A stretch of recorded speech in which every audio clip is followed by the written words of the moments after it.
O tema a ser estudado hoje trata-se da abordagem dos idosos portadores de disfunções traumato-ortopédicas. Nesse sentido, verificaremos na primeira parte algumas alterações patológicas que envolvem o aparelho osteomioarticular, como a sarcopenia, a osteoartrite, lesões ligamentares, tendinosas e a dor miofascial. Na segunda parte, estaremos verificando as alterações da osteopenia, osteoporose e as fraturas no idoso. Antes de tudo, é importante rapidamente lembrar que o processo de envelhecimento vai afetar todos os tecidos, de uma maneira desigual ou heterogênea, e o declínio é variável e progressivo, mas acontece em todos os sujeitos. Importante diferenciar as alterações fisiológicas das patológicas do processo de envelhecimento. As alterações fisiológicas do sistema osteomuscular em idosos, a primeira delas a ser revista, será uma alteração fisiológica conhecida como a sarcopenia, ou seja, a perda da massa muscular e da sua força muscular, que acontece normalmente 15% por década até os 50 a 60 anos de idade. Após esse período, acontece um decréscimo de 30% por década. Quanto mais acentuada, maior o risco de quedas, a fragilidade e a incapacidade temporária ou permanente. A sarcopenia envolve processos celulares, metabólicos e hormonais. Os processos celulares cursam com redução do fator do anabolismo muscular, ou a capacidade de manter sempre um balanço positivo na quantidade de fibras e da força muscular. Ainda acontece um aumento dos fatores inflamatórios e de outros agentes que contribuem para um catabolismo muscular cada vez mais acentuado, como visto anteriormente. Os processos moleculares cursam com perda de uma área transversal do músculo,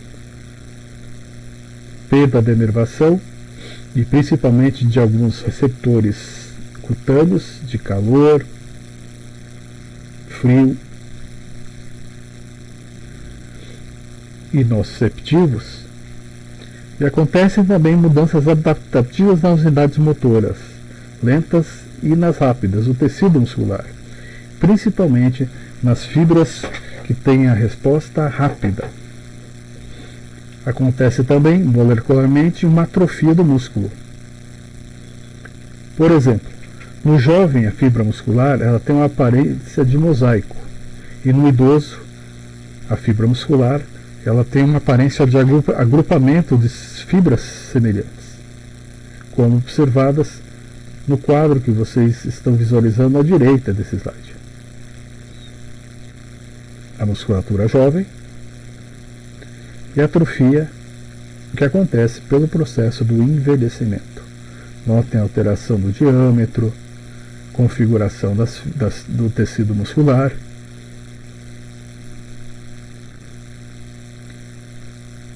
Ainda acontece uma perda de potência para as ações nas atividades de vida diária, como levantar de uma cadeira, subir as escadas e tomar uma postura após um desequilíbrio, o que pode levar a um quadro de incapacidade funcional temporária ou permanente.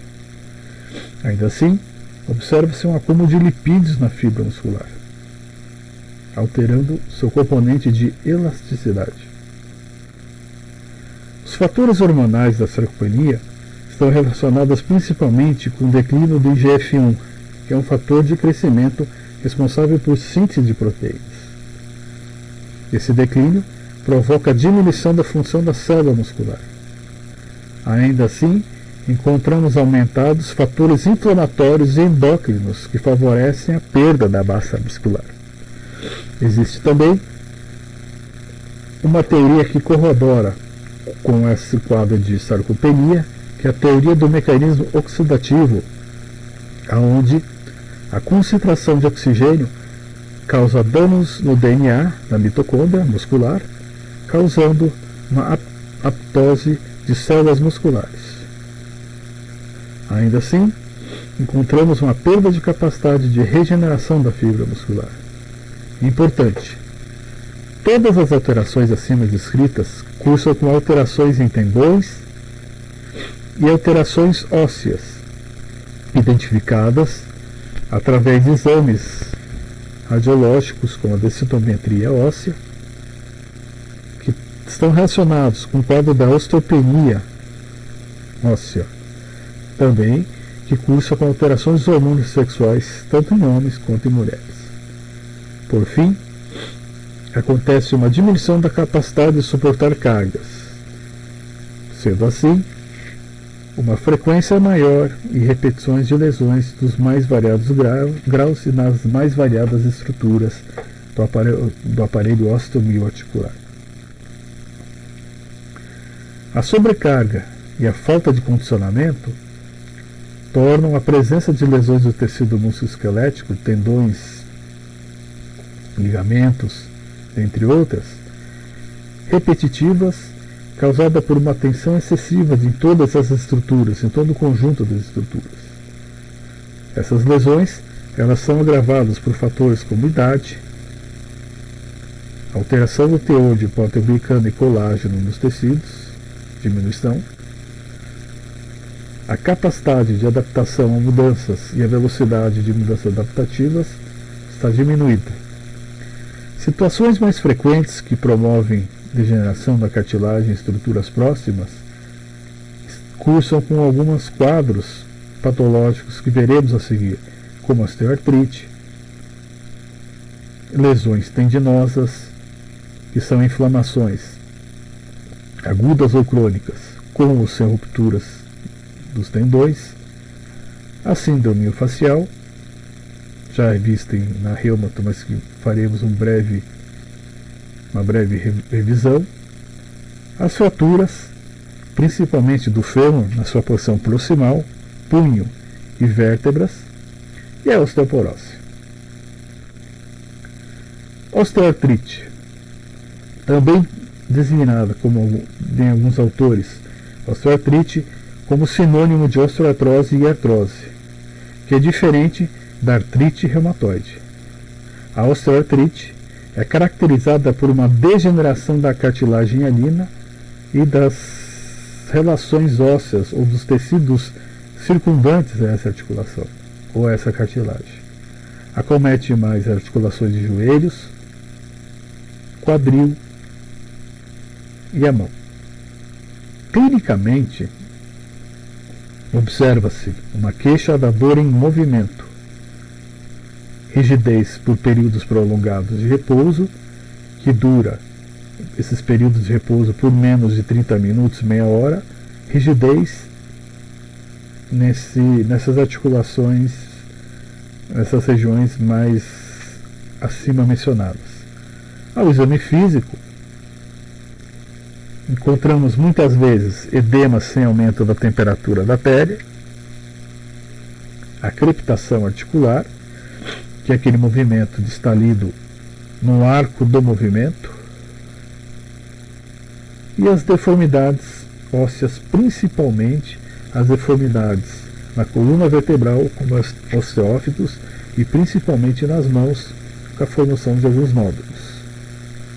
Essas deformidades, elas evoluem por uma dor que antes acontecia durante um certo período de tempo, ela persiste maior parte ao repouso, com lesões em volta das articulações associadas a outros quadros inflamatórios, como a inflamação das bursas, inflamações de tendões, que podem acontecer de rupturas ligamentares e capsulares. Na coluna, por exemplo, pode verificar-se a formação do osteófito, que é aquela formação óssea nos bordos do corpo vertebral. Também a diminuição do espaço entre as vértebras e uma esclerose subcondral. A osteoartrite tem uma etiologia baseada em muitos fatores, mas didaticamente vamos classificá-las como os fatores mecânicos e fatores inflamatórios. Ela é mais comum em mulheres e aumenta sua incidência com a idade. O processo de envelhecimento diminui a capacidade regenerativa da cartilagem também. Um outro fator importante, que está relacionado com uma causa mecânica, é o ganho de peso, como fator de risco importante, levando à sobrecarga de uma ou de várias articulações. O excesso da gordura corporal, ela interfere no mecanismo das citocinas, causando um estado conhecido como estado inflamatório sistêmico, levando às alterações em vários tecidos, inclusive nos ossos. O uso repetitivo das articulações predispõe ao aparecimento e aceleração dos processos degenerativos mecânicos e inflamatórios. Tratamento fisioterapêutico para a osteoartrite, ele está baseado em medidas farmacológicas, não farmacológicas e cirúrgicas. As nossas medidas não farmacológicas dentro da fisioterapia têm como principais objetivos o controle da dor, controle das complicações vasculares, tanto arteriais, mas principalmente as venosas e linfáticas, responsáveis por edemas nas porções distais de membros inferiores e de membros superiores. É importante sempre pensar que para o indivíduo idoso, e principalmente para o indivíduo que apresenta o quadro de osteoartrite, o programa de exercícios terapêuticos ele deve ser individualizado, relacionando-se ou correlacionando-se com o momento da crise álgica, que pode estar um momento agudo, subagudo ou crônico. E tendo em mente, se esses períodos da crise álgica eles estão se repetindo com maior ou menor frequência. Portanto, opta-se por recursos dentro da termoterapia, recursos da mobilizações de articulações passivas e ativas, recursos de eletroterapia como TMS, ondas curtas e ultrassom, ainda a hidroterapia, que tem excelentes efeitos porque diminui a sobrecarga articular que é causada pelo efeito da flutuação dentro da piscina terapêutica. E principalmente devemos ter em mente que devemos privilegiar, dependendo do nível da dor e a capacidade funcional, a inserção do paciente em grupos de tratamento quando possível.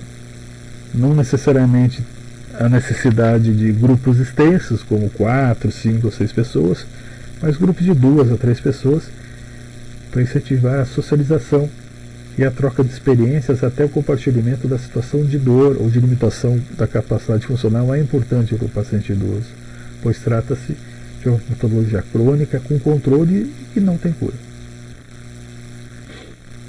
A lesão de tecidos moles ou a lesão de ligamentos. Lembra que os ligamentos são bandas fibrosas do tecido conjuntivo muito denso e é responsável pelo suporte de cargas de tensão e aumenta a rigidez. Eles são altamente resistentes à deformação articular.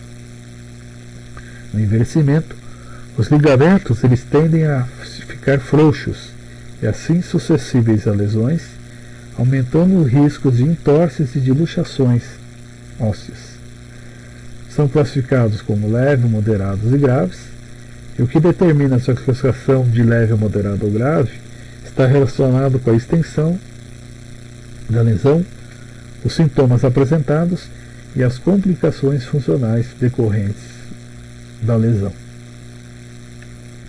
Idosos praticantes de atividades físicas de torção são mais suscetíveis à lesão ligamentar. Por exemplo, idoso que joga futebol e o movimento do chute envolve não só flexão e extensão do joelho, envolve também mecanismos de torção para dentro ou para fora. As lesões ligamentares torna-se importante a realização dos testes ortopédicos, mas sempre atenção especial à palpação óssea muscular em idosos, para identificar alguma formação óssea, algum edema residual, alguma alteração do tecido cutâneo, enfim, é muito importante a palpação tecidual. Ao identificar uma lesão, em conjunto com o médico estabelecer tratamento, pois muitas vezes não é possível realizar o ato cirúrgico, apesar dele ser indicado, devido a complicações ósseas, cardiorrespiratórias, complicações vasculares, complicações neurológicas como utilização de medicamentos ou crises convulsivas, enfim, algumas situações, em algum momento não se opta pelo procedimento cirúrgico por um controle durante um certo tempo. Às vezes, a lesão ligamentar não tem resolução efetiva e o idoso deve se adaptar-se o grau de limitação funcional às atividades que ele pratica, as atividades no seu domicílio ou atividades esportivas. Nesse caso também, a fisioterapia entra com fornecer recursos ou ferramentas para que esse procedimento vá acontecendo progressivamente. Adaptação. O objetivo geral do tratamento cursa com a observação das lesões parciais ou totais e devolver o máximo de estabilidade articular, utilizando-se o reforço muscular global ou localizado, com treinamento funcional, adaptação da articulação a uma atividade exigida, domiciliar ou atividade esportiva, controle da dor, controle da amplitude dos movimentos, sendo que a força muscular ela deve atingir em torno de 75% do lado contralateral da lesão. Exercícios isométricos, concêntricos e excêntricos, ou seja, cadeia cinética fechada, são mais seguros para o indivíduo idoso executar, porque tem mais estabilidade. As lesões tendinosas estão fundamentadas numa relação que elas apresentam com traumas e microtraumas, com uma carga repetitiva ou com as duas, traumas e microtraumas e essa carga repetitiva. Os fatores predisponentes no idoso para aumento do risco da lesão cursam com diminuição da flexibilidade muscular, fraqueza muscular e alteração do suprimento vascular muscular. Atualmente, o termo adotado para lesões nos tendões é utilizada a tendinopatia, que é classificada em tendinite, tendinoses e paratendinites e paratendinoses. As tendinites são reações inflamatórias do tendão, podendo levar a microlesões resultantes da fadiga muscular por movimento repetitivo ou esforço esportivo ou na própria atividade diária também pode acontecer essa fadiga. A tendinose é um processo degenerativo, não mais inflamatório como a tendinite, do tendão, com presença de fibroblastos, hiperplasia vascular e desorganização do colágeno, ou seja, um processo inflamatório propriamente dito e ativo. As paratendinites e as paratendinoses apresentam a mesma condição clínica da tendinose, mas acomete tecidos em volta do tendão, como por exemplo a bainha tendinosa. Ainda as lesões dos tendões, nos idosos, têm um difícil diagnóstico, sendo considerado como tendinites em qualquer momento que a dor agudiza devido ao processo degenerativo causado pela dor.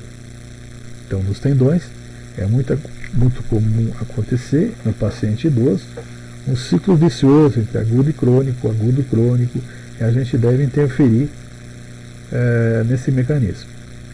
A maioria dos idosos tem tendinoses e tem maior probabilidade a ruptura do tendão, mesmo das atividades de vida diária. Por exemplo, o cuidado no exame e tratamento fisioterapêutico no idoso que tem queixa repetitiva de dor no tendão patelar, tendão calcâneo. A sintomatologia da tendinose pode sofrer a ruptura das atividades como descer escadas, acelerar o passo, agachar para pegar um objeto, dentre outras atividades da vida diária. Por fim, as lesões tendinosas O seu tratamento fisioterapêutico deve levar os seguintes itens em consideração. Mais uma vez, o controle da dor. Quais os recursos anti-inflamatórios que estão sendo utilizados? Recursos anti-inflamatórios dentro da eletrotermoterapia. Orientação das atividades diárias. Orientação também muito importante de uso de órteses como a bengala, um andador, uma muleta e o tratamento funcional correspondente. Existem evidências que a contração excêntrica produz uma modificação em relação à estrutura do tendão, interferindo assim no processo degenerativo. Isso acontece mais em indivíduos jovens. Pode ser usado com cautela em idosos. Síndrome da dor miofascial. As características gerais são uma dor difusa, aumento da sensibilidade muscular, cefaleia, tonturas, distúrbios visuais, parestesia, situação de formigamentos em membros superiores e inferiores, uma dor reflexa e os pontos gatilhos miofaciais, que para alguns autores tem uma conotação mais neurológica do que músculo esquelético. Para o tratamento fisioterapêutico, vai se valer de medidas de relaxamento muscular e de inibição dos pontos gatilhos, como já foi visto dentro da disciplina de reumatologia. Mas vamos lembrar alguns recursos a vocês, como a utilização de kinesiotape, a massagem, procedimentos de liberação miofacial e os alongamentos. Importante fundamentar que após o relaxamento muscular, para estabilizar as estruturas musculares, estruturas ósseas, é sempre que seja feito um trabalho de reforço muscular e reeducação postural, que pode ser realizada com uso de algum instrumento, como o TIC, do equilíbrio neuromuscular, ou métodos de tratamento, como pilates, mesoterapia, dentre outros.